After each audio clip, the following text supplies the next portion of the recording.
zaman dahulu kala, hiduplah seorang ibu dengan anak perempuannya yang bernama Darmi.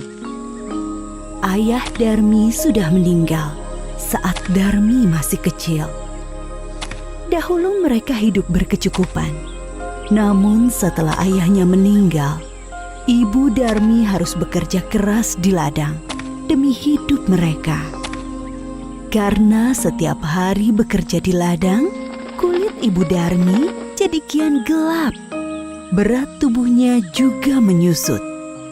Semua dilakukannya demi Darmi, putri satu-satunya.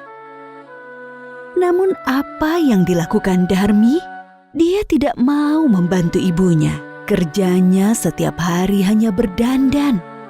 Dia juga enggan keluar rumah karena takut kulitnya jadi gelap seperti ibunya. Suatu hari, ibu Darmi hendak bekerja di ladang. Dia akan bekerja sampai sore, sebab musim panen sudah tiba. Ibu Darmi berkata pada Darmi, Darmi, bisakah kamu memasak hari ini, nak? Ibu tidak bisa pulang siang ini karena harus menyelesaikan panen kita. Jika sudah selesai masak, maukah kamu mengantarnya ke ladang untuk ibu? Darmi yang sedang menyisir rambutnya yang indah terkejut. Tidak mau, Bu. Kalau aku masak, nanti rambutku bau tungku. Aku kan habis keramas. Lalu, kalau aku mengantar makanan ke ladang, kulitku jadi hitam. Aku kan habis luluran. Ibu Darmi hanya menggeleng-gelengkan kepala sedih. Di ladang, Ibu Darmi bekerja dengan keras. Dia mengumpulkan hasil panen. Besok, dia akan menjualnya ke pasar. Dia tidak memperdulikan perutnya yang lapar. Saat lelah, dia beristirahat sambil meminum air kendi yang dibawanya. Dia berdoa dalam hati. Ya Tuhan, tolong kami. Ubahlah anakku. Lepaskan dia dari sifat malasnya. Setelah pulang dari ladang, Ibu Darmi pulang ke rumah. Betapa terkejutnya. Di sana tak ada makanan yang bisa dimakan. Darmi sama sekali tidak memasak. Darmi yang melihat ibunya pulang malah marah-marah. Ibu ini kemana saja sih?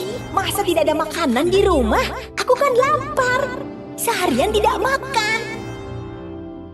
Darmi, tadi ibu kan sudah menyuruhmu untuk memasak. Aku tidak mau, Bu. Darmi meninggalkan ibunya yang kelaparan dan juga lelah. Keesokan harinya, Ibu Darmi sudah bersiap dengan hasil panennya. Dia akan pergi ke pasar.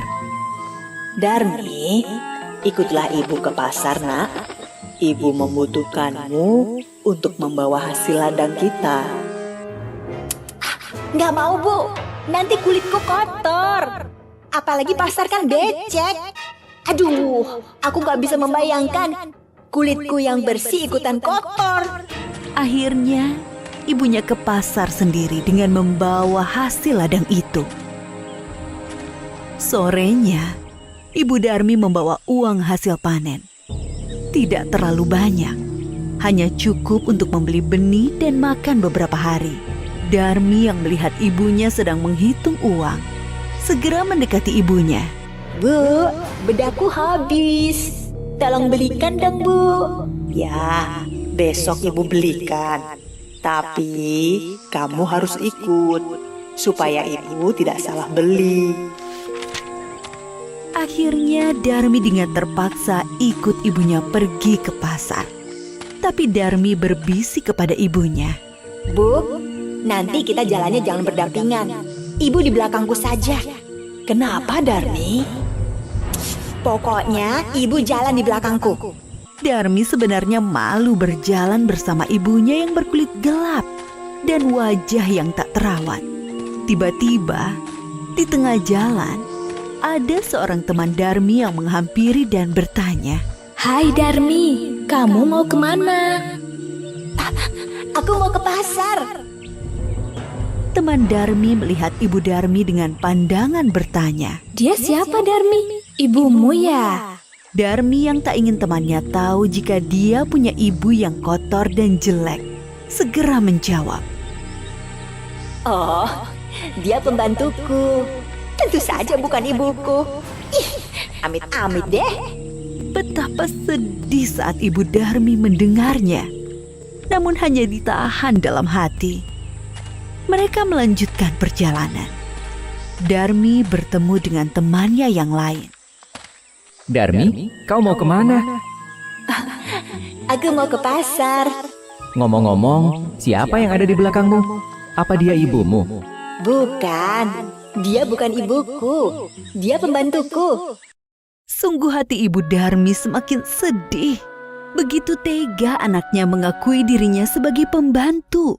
Namun sekuat tenaga dia berusaha menahannya. Sampailah Darmi dan ibunya di pintu pasar. Saat mereka akan memasuki pasar, lagi-lagi Darmi bertemu temannya yang lain. Darmi, tumben kamu pergi ke pasar. Siapa yang berjalan di belakangmu? Itu pembantuku. Ibu Darmi tak kuasa menahan air matanya. Dia sudah tak tahan lagi.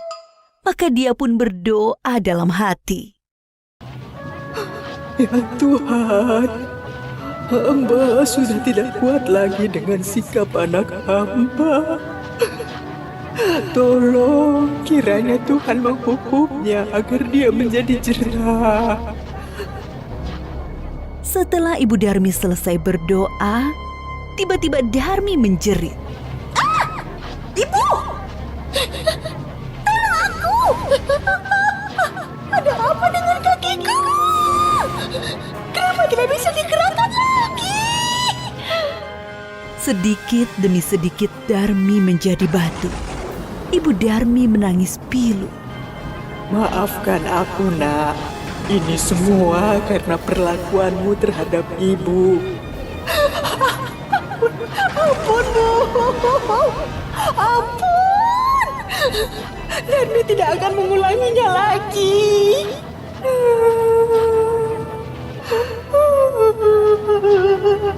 Darmi merintih sambil menangis meminta ampunan ibunya. Sayang, semua tak bisa kembali. Darmi tetap menjadi batu.